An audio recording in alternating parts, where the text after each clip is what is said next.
All right, the third part of this trilogy. So as we get started again, to set the stage where we're in the deuce and a half.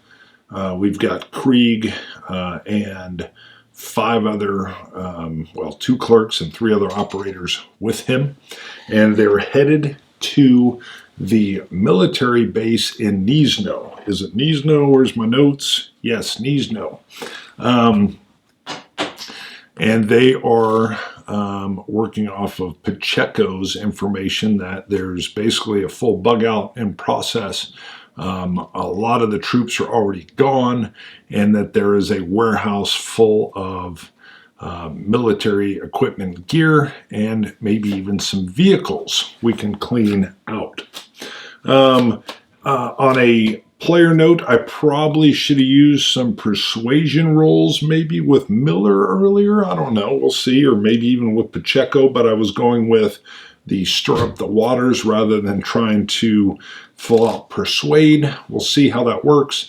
And I'll be quite honest, I'm brand new to this system, or not brand new, fairly new to this system as well. So we'll see how it goes, but I'll just try to stay clean to the storyline. So, let's see. I'm kind of curious. I know we're going to have some conflicts showing up when we go try to loot a military base. But let me see if we will be traveling. It's a hex away. We're all in that same kind of city, but we're doing city driving. I want to see what kind of encounter we might have along the way. We're all fully armed, but we're in a deuce and a half. So we don't have an armored vehicle.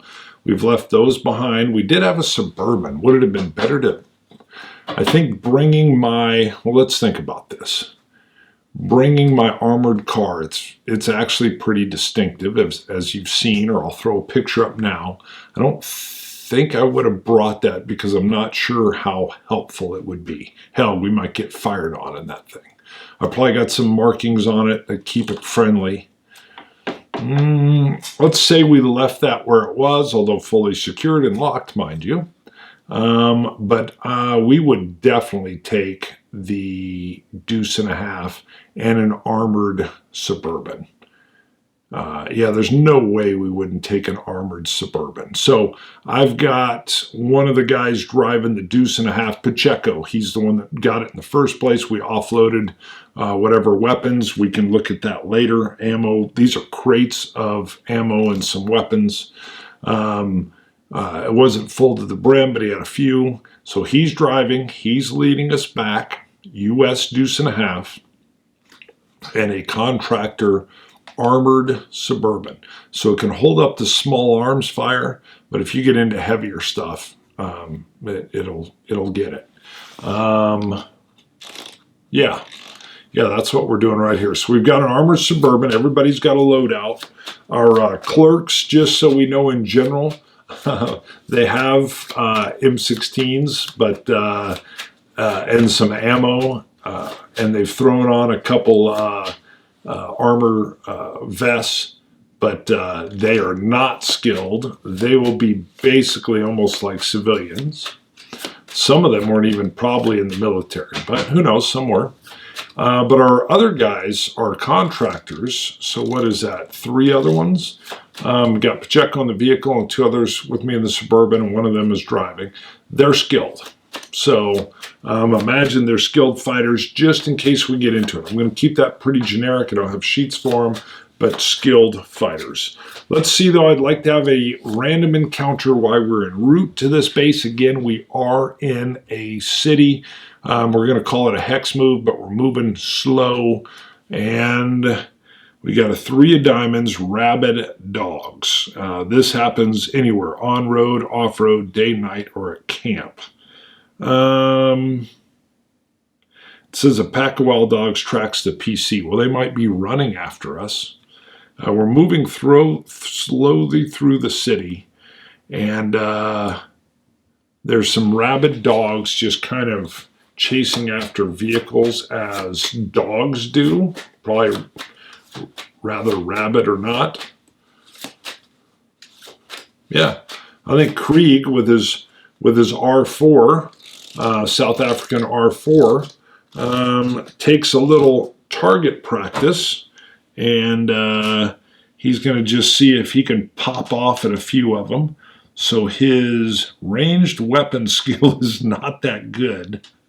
It's a D8 by itself, so not very good.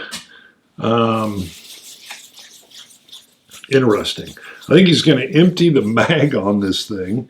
What is the rate of fire? The rate of fire, I can't tell, looks like a full 6. So we're going to use the ammo dice to see if he rips off a full 30 round mag. And I'll have the 50 round mag. Well, you know what?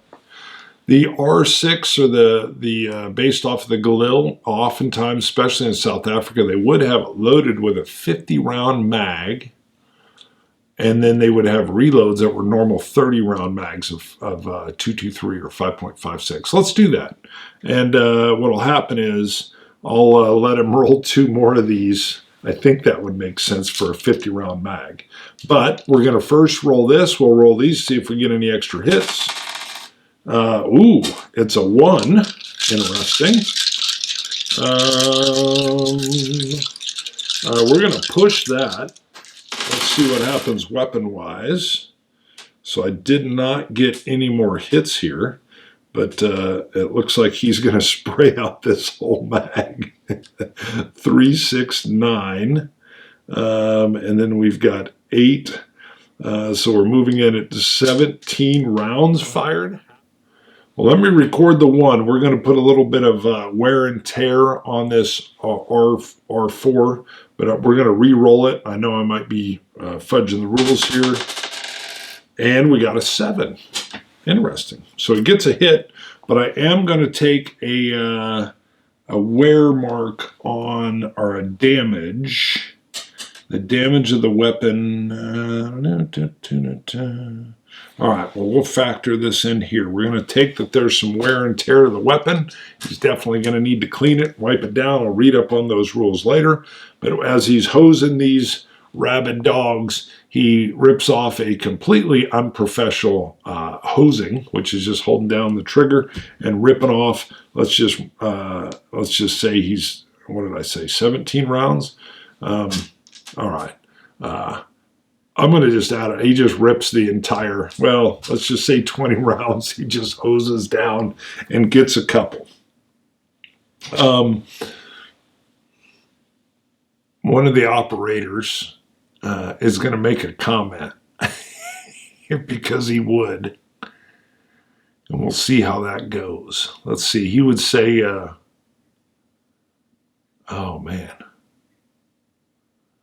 I think he would simply say, hey, Krieg, you got one. That's exactly what he would say. Heavy sarcasm. Heavy, heavy sarcasm. Hey, Krieg, I think you got one. Krieg kind of looks down and given the opportunity and where things are devolving,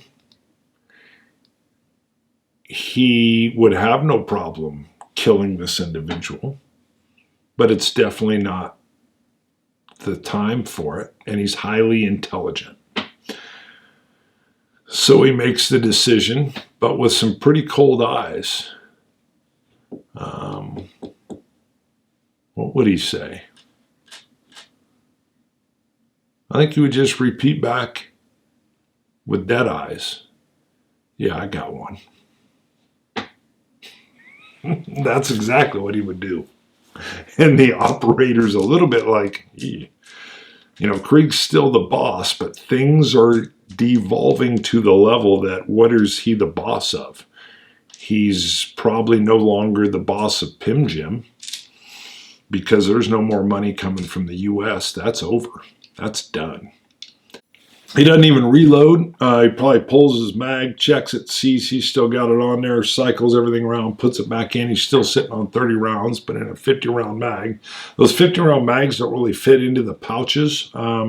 Just they're 30-round mag pouches, but that 50 just is in the way. So it almost looks like a big old long banana clip. It's kind of unsightly. Matter of fact, I'd say he sits back and because he had the window down and just kind of sprayed down these rabid dogs.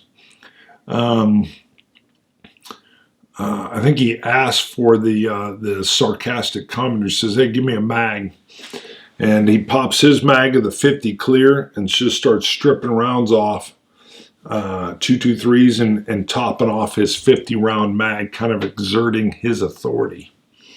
Let's see how that goes.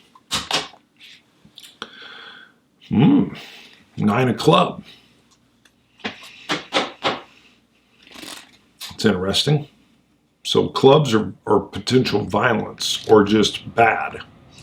If we go for the 4 suits, but I think I was just looking for good or bad, so this is bad. I would say this leaves bad blood with this contractor. And I think he chips off a little bit and says, why don't you waste your own ammo? Not mine. And Krieg says, with all luck, we'll have crates of ammo here in a little bit. And the contractor is just kind of like nodding his head. Yeah. So we've got a little bit of tension between, we're going to name this contractor will be Sanchez.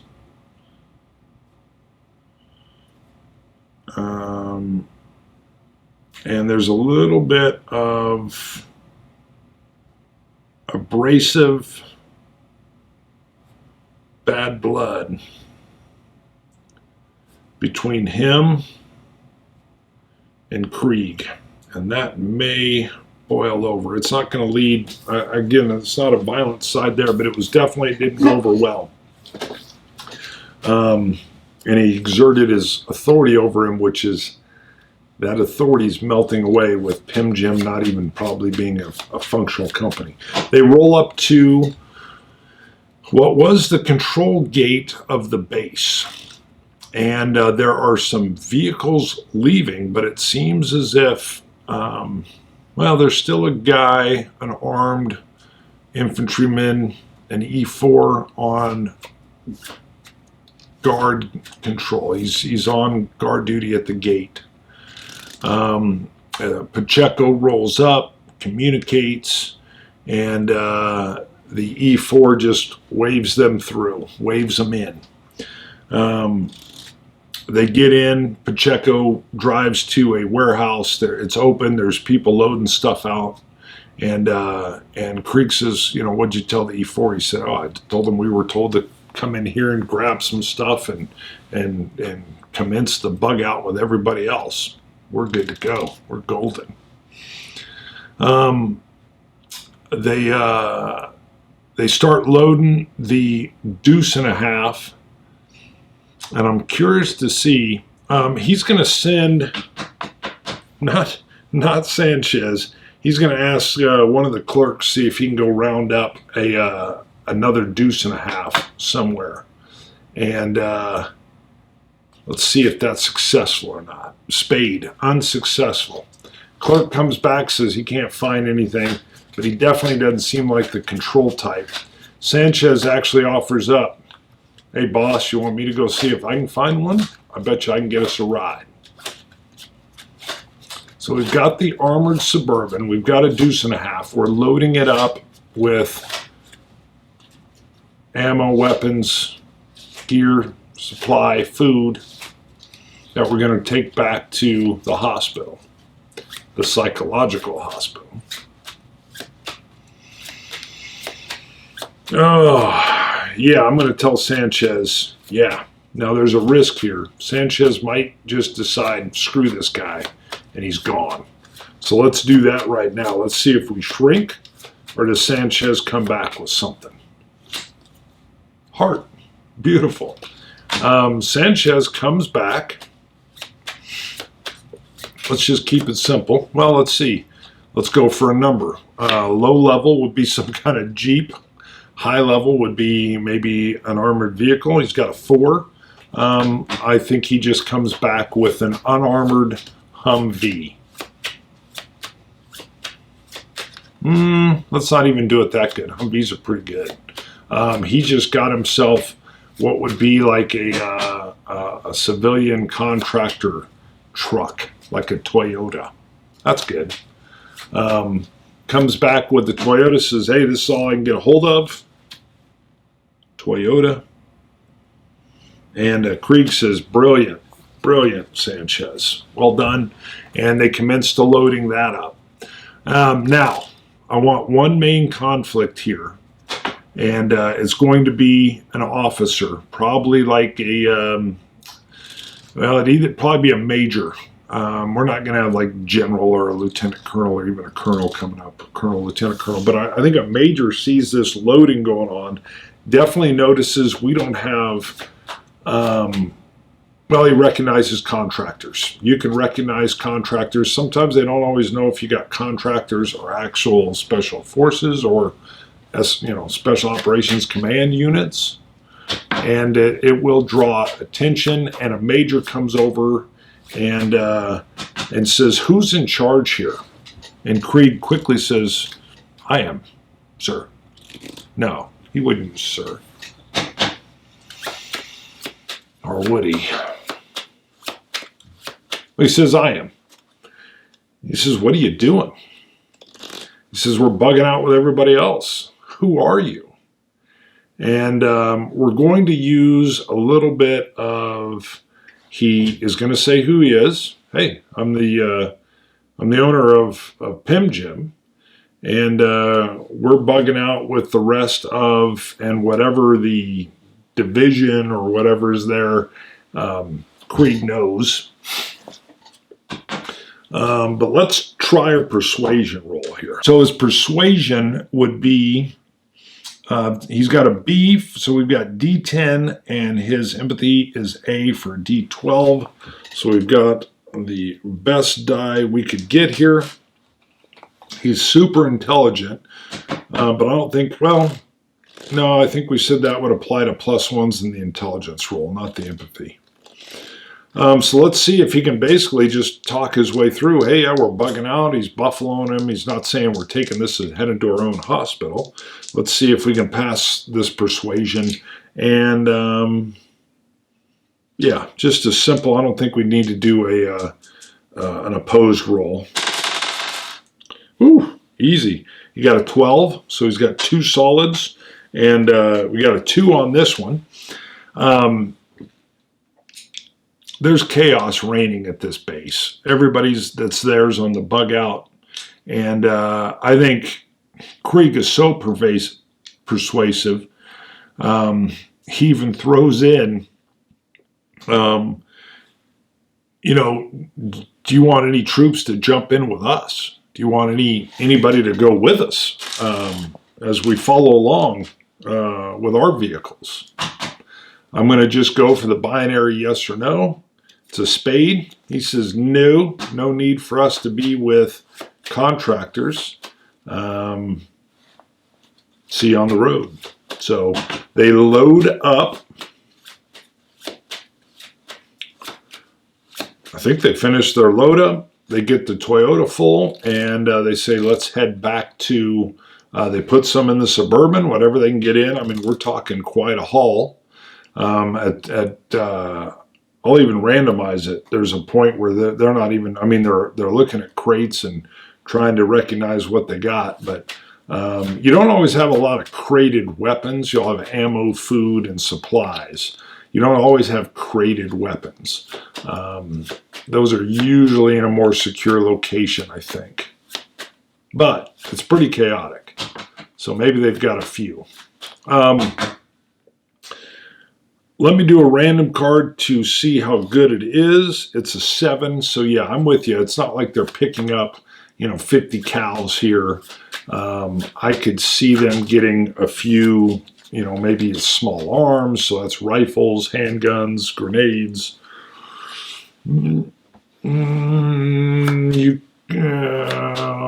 They're usually not storing all that, though, in the same place. But, okay, we got a 7, so it'll be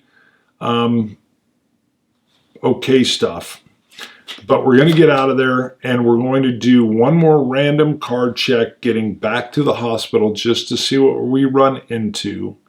And then we'll call this one. So let's see. We've got so we're doing a random encounter. It's called Full Tank. It's a gas station. It's a 6 of clubs. So clubs, we are on the road. It is daylight. There's an abandoned gas station, and what we can see is there looks to be some kind of militia, civilian marauder type, non-friendly locals at this location.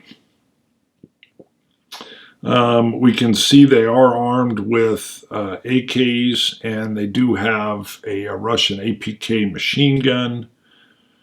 And they're standing about, almost like they've taken control of this gas station. I like that. Do we need any more gas? Well, Krieg thinks we do. Because what would Krieg do? That's what Krieg would do. So Krieg, they've got radios that they've got, and he says, hey, I think we need to top off. Now, right off the bat, Sanchez is like, come on, Krieg. He says, hey, when else are we going to be able to top off and get some gas? And Sanchez says, man, all we've got is a couple clerks backing us up here. And Krieg says, pull up to the station. Now, let me see. How is this going to go?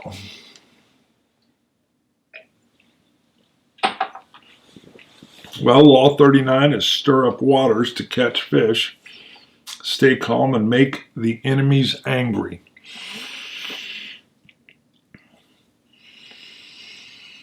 I think Krieg says, hey, keep the 2.5 back a little bit. But he pulled up with the Suburban that Krieg's in and keep the, wow, he's going to keep the 2.5 back with which has Pacheco in it. Yeah, they pull up a ways off. Krieg's got his R4 in his hands, ready to go with that big old 50-round banana. But again, he's not the best shot. His contractor driver is kind of outside the vehicle. He's using the V of the door. So the door's open. He's using it. It's an armored door. It's like a position of cover. Non-threatening. Nobody's guns up. But they've caught the attention clearly of these guys. And Krieg is going to use, first he asks who's in charge. And he's using a spattering of Polish that he knows and of English, and the leader comes over. Now, it was a club, so this is a violent group, but we're going to do a persuasion check. Krieg's talking about topping off their tanks and says we've got some stuff to trade. And we've got an 8, 2 8s actually. So that's 2 successes. And the Marauder's like, yeah, he's way open for a trade. And Krieg gets on the radio and says, wait, hold on. We got to stick to stay calm and make your enemies angry. So his persuasion wins, but he wants a way better deal on this.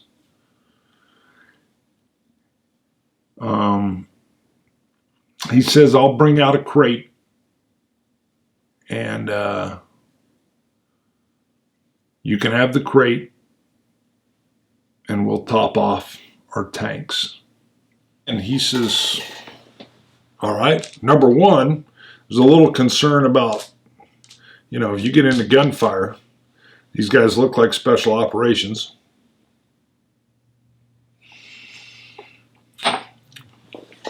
And he says,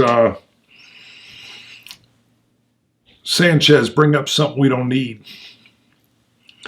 Sanchez grabs a crate of Man, what would we not need?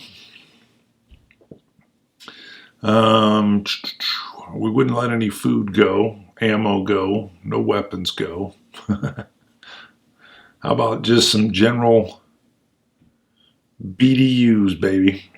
A crate of BDUs. Yeah, that's it. Sanchez brings up a crate, pops it down. Crate has stencil on it, BDU. And the marauder or the militia guy says, what's in it? What is it? And Krieg says, uniforms. Use them how you wish. Make you look a little more legit. And he's still working the goodwill that he won from the very first persuasion. But he tells them, you guys just look like a criminal gang as you're dressed now. You're pathetic. And he can see the militia leaders kind of, it irritates him. But he says, you take these and you'll look serious. You look professional. He's poking the bear, but he's staying calm, and he's trying to play on the fact that they look like a joke, and that the BDUs would make them look serious. 4 diamonds. So 4 diamonds. Now it says Viper's Nest, but we're not doing the event. So 4 diamonds is actually like a money thing, and it's success. I think it works. I think it works great. And the militia leader is fairly impressed with the appearance of what looks like special operations folks. He's heard stories of SEALs and whatnot. And he buys hook, line, and sinker this, hey, you're going to look more professional if your people have Army BDUs on. Woodland camo, I'm sure. That's what I wore. All right, they pull in that Suburban first. They top off. They keep Sanchez and Pacheco back in the Toyota or whatever it is. And the deuce and a half in cover. It's not much a cover. You got 2 guys. But they top off, and the Suburban pulls out. And Krieg has Sanchez pull the Toyota up, and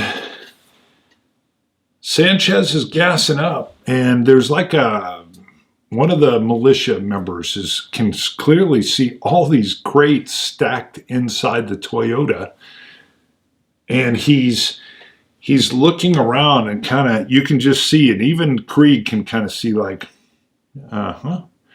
and they're covering from a different location, so not bad. It's not bad cover. Now you at least got 2 different angles of fire coming in.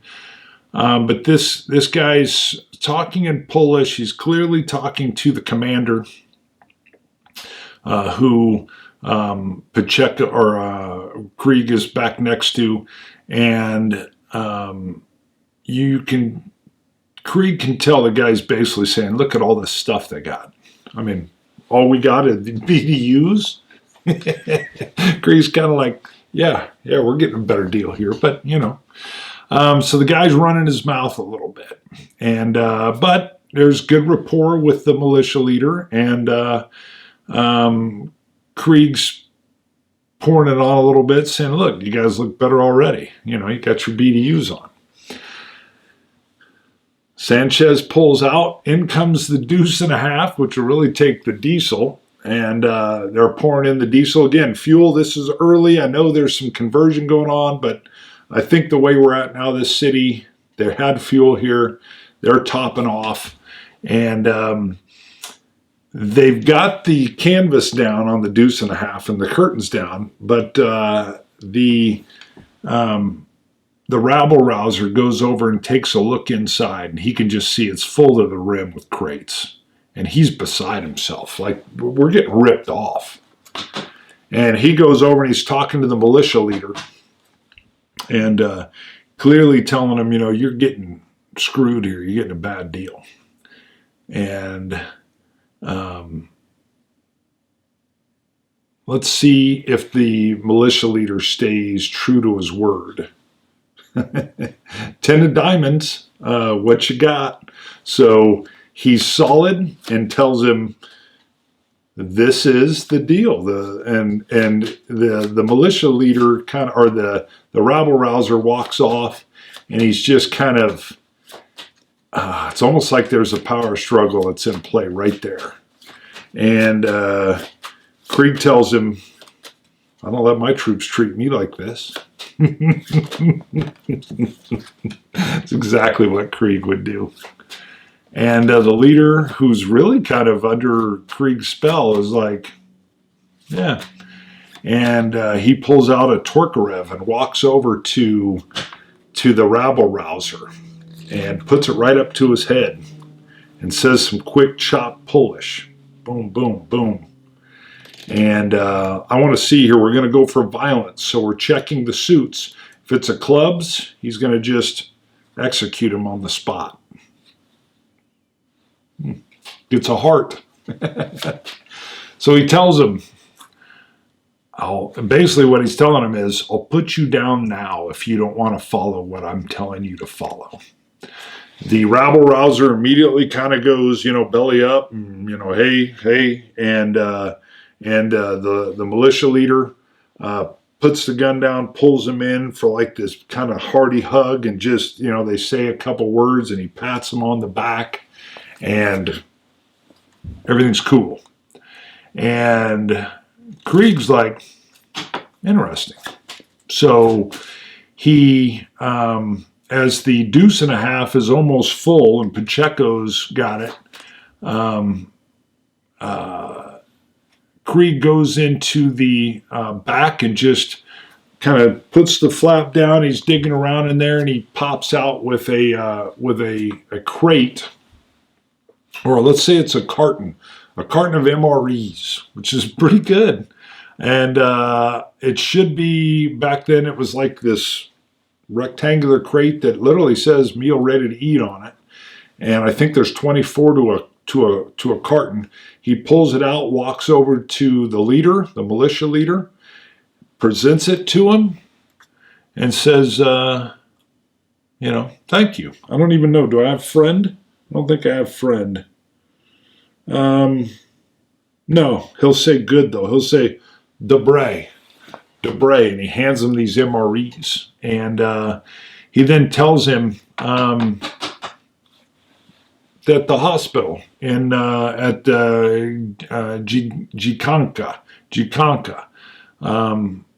I could use some good men. If you're interested, come and join me there. And the militia leader kind of thinks about it, and let's see. We'll just go for nothing red. It's just red or black. Black. He says, I'm fine now, but thank you. And they kind of part with a good, solid handshake. And so Krieg's trying to win over converts, which is good. I like how he used the Law 39. He handed over a box of MREs, and they part ways. So they head back. They get to the hospital. They're good to go. Let's go through here. Participate, yes. So there's our +1. The moral code, follow moral code. Now, I didn't really, nothing, I would say, evil there. So risk for a dream, yes. I would say King Me, he is trying to clearly establish like a power base by trying to win these militia folks over. Boy, he had that leader under his spell. Travel at least a hex, yes. Overcome danger, yes. I'll give him a +1. A risk life for buddies, no. So again, we're at 4. 4 will probably be the standard. When I come back, we'll figure out, I've got to reread the rules and see what he can improve. But we're going to improve Krieg on something with these 3 little submissions. Hopefully you're enjoying this. We'll call that here. And that one ran a little bit longer. That's all right. These will fluctuate however long they need to go, but it'll feel like, hopefully, I think I might call them chapters. We'll see. We'll figure that out. That'll also close. We'll call next time we sit, I'll redo a brand new law as well. So we will close that out with that section. When we return, we'll have a brand new set. That's it. Chief, Bonding with Board Games. Do me a favor. If you like what you're seeing, thumb it, subscribe. If you really like it or you want to make sure you see more of it, you can go to Patreon, look at Bonding with Board Games, Bonding with Board Games, and you can support for as little as $1. Come on, what's $1 a month? What's $1 a month? But it'll help me keep the lights on. See you guys. Hey, just thanks for watching. I'm having fun with Twilight 2000, 4th edition. See ya. Bye. Oh, you know what? There's something I wanted to do. Because some of these will be super, super dark. The game's dark as it is, and I'm adding in an evil, sadistic serial killer. It's going to be even darker. Once we're done with an episode, I want to pop out and give a positive message. Just, I don't know, I feel like it's like a cleansing moment for me, if not for you.